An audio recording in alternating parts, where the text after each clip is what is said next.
Muzika nutilo, bet aidai liko manyje.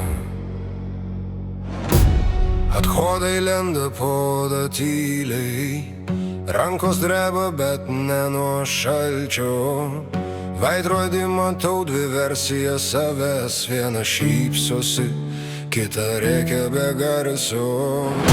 Savaitgalio šviesos dar mirga akyse, bet kambarį tamsiau nei lauke. Telefonas pilnas pažadų, kurių neprisimenu iki galo. Išmėčiau žodžius kaip stiklo šukės, ant grindų liko tik tylos kraujas. Kas vakar buvo brolis amžinai, šiandien tik šešėlis be veido.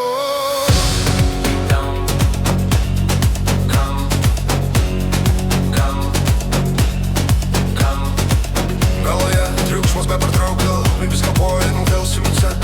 Aš pats savo priešas ir auka, ir nežinau, kuri pusė laimės. Vidiniai demonai šaukime galvora daug, kai miestas jau miega ramiltų. Aš bėgu nuo jų per savo paties galvą, bet jie žino visus kelius atgalta. Athodai, tai ne kūno silpnumas, tai sąžinės balsas per garsai.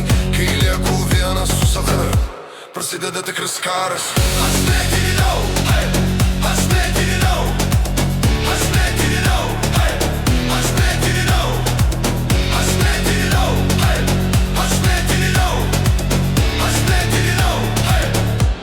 Išmetinėjau pasitikėjimą, kaip monetas nežiūrėjau, kam krenta po kojom.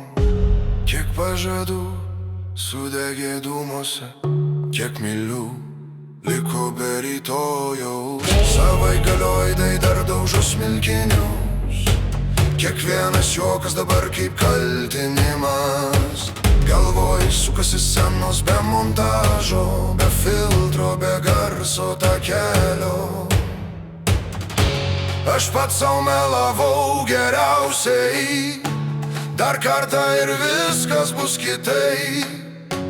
Bet veidrodis žino daugiau nei aš, ir jo akys nemoka apsimest. Baisiausia nebėda malonai, baisiausia kai pripranti prie jų, kai chaosas tampa namais ir ramybė svetima. Bėdamas susipėdėda malonai, baisiausia kai pripranti prie jų, kai chaosas tampa namais ir ramybė svetima. Vidiniai demonai rėkia manyje, bet šį kartą aš nebesitrauksiu. Jei karas vyksta mano galvoje, aš pats savo būsiu paskutinė siena. Athodai tik eina už iliuzijas, už naktis be stabdžių. Bet jeigu išgyvensiu šitą tylą, išeisiu stipriai.